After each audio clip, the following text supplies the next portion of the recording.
My name is Jonathan Ayers. I own Networked for Success, an IT company, and today we're going to talk about how to choose an uninterruptible power supply, also known as a UPS.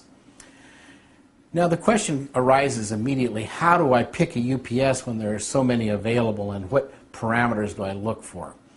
So let's start off by thinking about what a UPS actually is. A UPS is a battery in a box. And what is it used for? It's used to protect your computer from power outages and other power problems.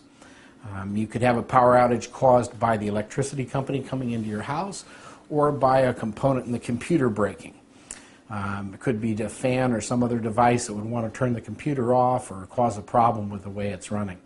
An uninterruptible power supply will provide electricity continuously for the amount of electricity that it has stored in the battery in its box. Now I have my arm resting here on an uninterruptible power supply, and inside this gray box that we're looking at here is just nothing other than a storage battery, just like you have in your car. This battery is providing power to your computer through various outlets on the back.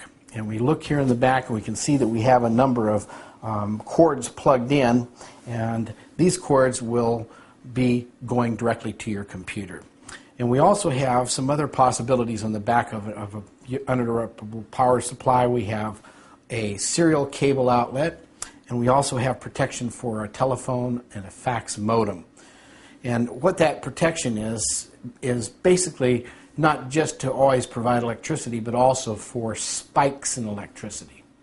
So it's always a good idea if you have a telephone or fax to have them plugged in if your power supply provides that.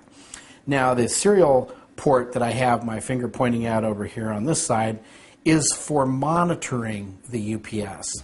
And the reason you'd want to monitor it is to see, if the battery is being charged regularly or if it's providing a good level of electricity. Each company that makes an uninterruptible power supply has its own software program that will show you various states of the UPS at any given time if you want to monitor them. Typically, these are used by companies that are using power supplies for corporations that have a lot of computers and need to protect them, and then they have people that monitor them all the time. So when we're going to look for a power supply, we want to look for these different features, but mainly the number one issue we want to look at is there going to be enough energy in the battery to run my computer? So the question arises, how much energy does a computer take? Just one computer. And a regular desktop computer that you would have at your home would typically run between 400 and 600 watts. So when you go to look for a UPS in a store, they're going to have watt sizes on the outside of the box. It's going to say, here's a UPS that will provide you with 400 watts of power, 600 watts of power, 800 watts of power, 1200 watts of power. So if you had two computers, you'd want to go for an 800 watt power supply, uninterruptible power supply. So that would be how you'd pick one, and I would give you the rule to always look at whatever you have plugged in and multiply it times 1.5. So for example, if you had a 400 watt computer, buy a 600 watt power supply. That would be 1.5 times 400 or 600. And it would be the same thing for having multiple devices plugged in.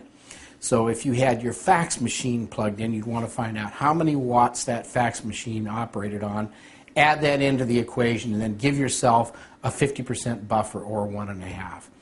This is a good way for you to be able to pick what type of uninterruptible power supply that you want to buy.